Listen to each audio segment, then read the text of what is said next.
Ahmedabad serial blast કેસમાં ચુકાદો યથાવત. બ્લાસ્ટ કેસના આરોપીઓને ફાંસીની સજા યથાવત રાખવામાં આવી છે. 38 દોષિતોને ફાંસીની સજા યથાવત રખાઈ છે. 11 આરોપીઓને આજીવન કેદની સજા યથાવત રખાઈ છે. વર્ષ 2008માં અમદાવાદમાં સિરિયલ બ્લાસ્ટ થયા હતા અને સ્પેશિયલ કોર્ટે આપેલો ચુકાદો હાઈકોર્ટે યથાવત રાખ્યો. મૃતકોના પરિવારને 10 લાખ રૂપિયા ચૂકવવા આદેશ, ઇજાગ્રસ્તોને 1 લાખ રૂપિયાનું વળતર આપવા માટે આદેશ. તો 26 જુલાઈ 2008ના રોજ આ સિરિયલ બ્લાસ્ટ થયા હતા. સિરિયલ બ્લાસ્ટમાં 56 લોકોના મોત થયા હતા. 200થી વધુ લોકો આ બ્લાસ્ટમાં ઇજાગ્રસ્ત થયા હતા. અમદાવાદના 21 સ્થળો પર બ્લાસ્ટ થયા હતા. હોસ્પિટલમાં પણ બ્લાસ્ટ કરવામાં આવ્યો હતો. 78 આરોપીઓ સામે આ કેસ ચલાવવામાં આવ્યો હતો. સિમીના આતંકી સફદર નગોરીને પણ ફાંસીની સજા.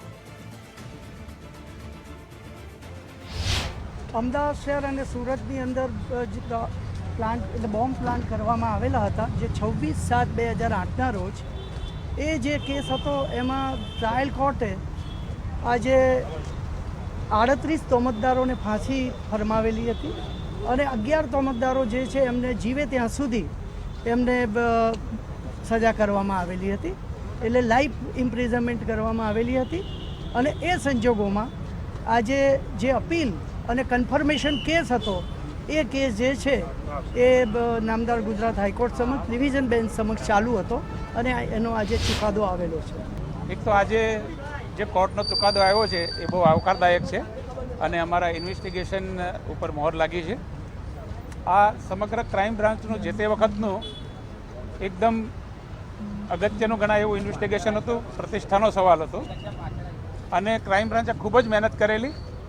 એના કારણે આ આખા કેસમાં અત્યારે આ પરિણામ આવેલું છે. સૌથી અગત્યનું આ કેસમાં એ છે કે ઇન્ટરસ્ટેટ, ઇન્ટર એજન્સી અને ગુજરાત સ્ટેટની અન્ય પોલીસોનું જે કોર્ડિનેશન છે, આવું કોર્ડિનેશન અત્યાર સુધીમાં દેશમાં બીજા કોઈ કેસમાં જોવા મળ્યું નથી.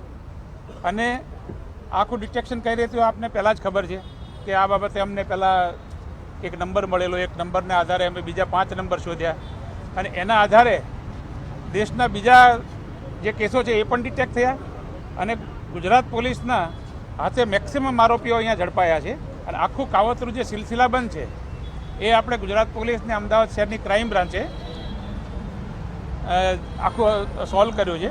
આના માટે અમે 4 આઈઓની ટીમ બનાવેલી હતી, મારા અને આશીષ ભાટિયા સાહેબના સુપરવિઝનમાં. અને એ ટીમની સાથે જરૂરી સભ્યો હતા અને બધાએ આખા દેશમાં ફરી અને ખૂબ જ મહેનત કરી અને આ ઇન્વેસ્ટિગેશન પૂરું કર્યું, જેનું પરિણામ આજે આપ લોકોની સામે છે.